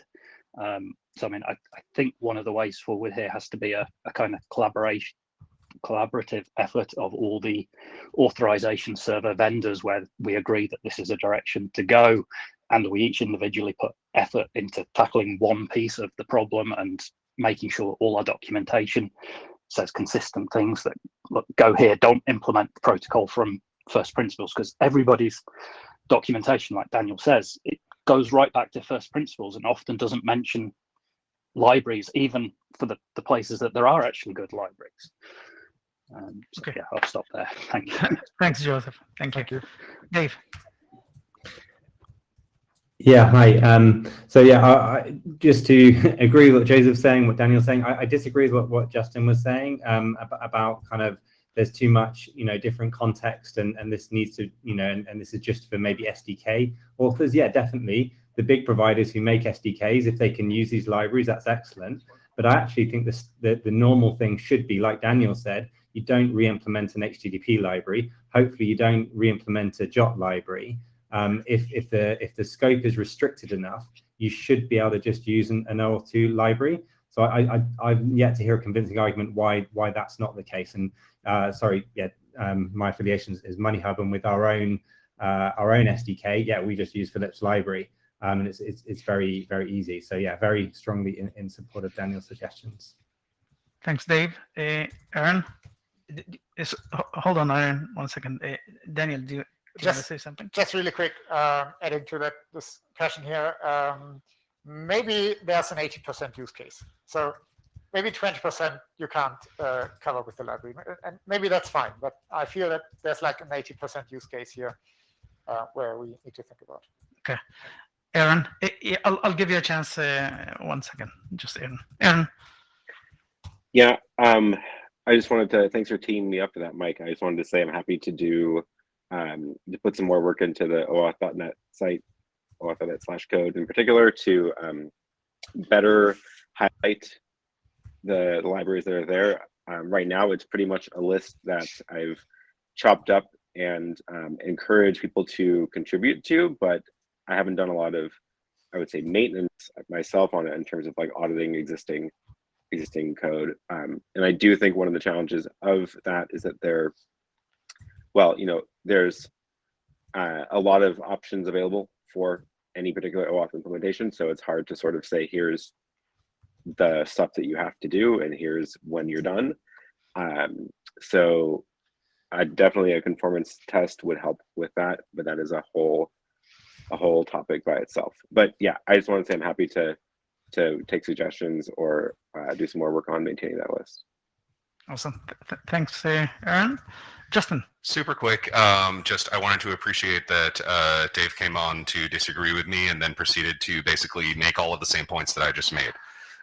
Because really what I was talking about is that when we're talking about these generic things, the target of this is not the same as, like a lot of general libraries. You're building this to be embedded into something, and that is a different kind of architecture and set of considerations that you are evaluating for and that you're designing for. And that was really the main point, because by building into an SDK, like even it doesn't have to be like a large provider, like, hey, here's Google, here's how to talk to Google. It's, oh, there's an API that I need to talk to, and I'm going to build a module in my code that talks to that API. Give me something that does the OAuth stuff. Yes, I would love to have lots of those things across lots of different platforms available. I think that would be very, very, very useful. I just don't think it's quite as universal as we would like it to be. And that's the point I was trying to make. Okay. Not that this is a bad idea. Thank you. Sorry, Vittorio. We need to move on. Daniel, do you want to just wrap it up? And then we will switch to the other one. Okay. Yeah. To wrap it up, do have one more slide. So thank you all. I think this was a great discussion, and I'm looking forward to following up on a mailing list. There's a thread already, so it would be great if you could put your ideas into an email. Yeah. So that we can. Yeah, definitely. Thank you all for the great feedback, great discussion. Let's continue that and see what could be done in this area. Let's switch to the last topic here very quickly. Please stay seated. Yeah. Until the plane has reached its parking position. I'm gonna put you off first. And which one is this? The Pixie and these ones. Yes, there you go. Share. Yeah, so this is Hold on. essentially a repetition from an informal session. Give him controlled. So yesterday we had yesterday and the day before yesterday we had a discussion in the informal meetings here at the IETF meeting regarding the role of Pixie in the security VCP. So yesterday I created these slides, so I'm going to go over this really quickly. Pixie is in your security VCP and is recommend or must in many cases. And the reason is that Pixie is a really, really good tool. Pixie provides CSF protection, so it can be used instead of state to protect clients against CSF. Pixie is also a protection layer for authorization codes, and that's the main reason we made it a must in many cases in the security VCP, with the alternative of using the nonce in some cases if you're using OpenID Connect. There are essentially two different attacks that we're talking about here. The first one is an attacker sees an authorization response, sees the code that is in the authorization response, takes the code, goes to the token endpoint of the authorization server, sends the code, and gets back the access token. So the attacker ends up with an access token. This is bad, but the attacker can only do that if we're talking about a public client, because with a public client, there's no client authentication at the token endpoint. Okay, So for confidential clients, for a long time, the belief was that if an attacker steals the authorization code, that the attacker cannot do anything with that. However, the attacker can do what I call authorization code injection. That is, the attacker can take the authorization code and on his own device start a new session with the same client, do the authorization request response, and in the response exchange the original code with the stolen code. So essentially providing the stolen code to the same client. The client will then use that code on the attacker's behalf at the token endpoint, providing the authorization client authentication. And the attacker will therefore have control over a session with the original client in which the code was used that was stolen from another device, from a victim. The attacker only has to do that when we're talking about confidential clients, because for public clients, there's an easy attack. Now, the thing is, if you have confidential clients and you do this code injection attack, both PXE and nonce prevent this attack. If you have a public client, no client authentication, and the attacker can go directly to the token endpoint, then only PXE can prevent this attack, because the attacker would have to provide a code verifier, which he cannot know. Therefore, we created a nice table, or Aaron created a nice table, thank you, Aaron, showing what you see here. Not going through all the details here. The thing is, CSF can be parented by both PXE and nonce, that's fine. But if you have a public client that uses response type code, then only PXE can provide protection if the code is stolen. Therefore, we say in the security BCP that for public clients, PXE is a must, because it's the only layer of defense that we have in case the code gets stolen. Okay, and yesterday we agreed that we keep this in the, so this is the wording, not going through all the details, but that we essentially want to keep this wording that we have in this security BCP. That's not the slide, next one. Hello? Is this the old slide set? I think. Maybe. Okay, so yeah, I sent one today. It's okay. That is fine. You have to talk. I can talk, yeah. So we agreed to essentially keep the wording. What we'll be doing is we are going to explain what I just explained and what is on the slides better in the security BCP, because it took us a while to figure out why we wrote this in the security BCP. That's not a good sign. Yeah, and also some changes on the wording in the details, because the attack is not described at the right place. Mike. Mike has a comment on this. Mike Jones, Microsoft. First, thank you for putting this together yesterday, and to Aaron. That was a good discussion. I believe there are cases where you're correct that code injection is not prevented. I have thought about some of the OpenID Connect flows, such as ID token, where you send a nonce, you get back an ID token in the front channel, you get back the code in the front channel, and you the use, token. And you use, or yeah. You said ID token. So it's also token in the front. And also ID token code. Yes, I said the wrong thing. If you're using ID token code, you get the ID token with the nonce in it to check. You have a C hash in it to check, and so the attack is prevented. Not for the code flow, and I agree with you. And I'll just repeat for the minutes here, I am volunteering to work with Daniel and the other authors on language, trying to help developers understand exactly when this is essential and when there's other mitigations. I'm not changing the basic conclusion. But like much of this, it's subtle, and it depends upon when you're getting the cryptographic hashes of the things and when you're not.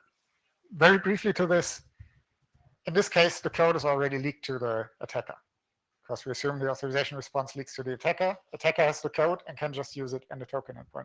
So C hash doesn't help. The ID token, so nobody would accept that ID token, right? But the attacker can just use the code and go to the token endpoint. So it doesn't help in this case. You check the ID token against the nonce, you check the authorization code against the C hash, and so it's impossible to inject the code. Are you guys trying to find out whether there's some cases in OpenID that would also need to be sort of Yes. like additionally improved? Whether we can narrow down the cases where the PXE would be a must. But I don't think this is one because there's no client involved after the attacker. Anyway, the code. But, yeah. we will work on this. My point is there's Yeah. still Yeah, yeah. details to work out. Agree. Aaron. Just give Aaron. And I'm going to close the mic after that. I just wanted to say that to Mike's point, there are two different attacks being talked about here. So the code injection is the attack that is prevented by the C hash, but stealing a code and using it at the token endpoint is not prevented by the C hash because that's a thing that the client is using to protect itself. So two different attacks, and that's why I was trying to make that table, which it got more complicated than I wanted it to be, and it maybe not be clear enough yet. So we need to work on that still. Awesome. Thank you, Aaron. Daniel, thank you for two great presentations. Do you want to wrap up or good? Yeah, Okay. wrapping up. So it was nice to be here. Thank you, Okay. everybody. Indeed, it was great seeing you all, and hopefully we'll see you in Philadelphia. Thank you all. Bye.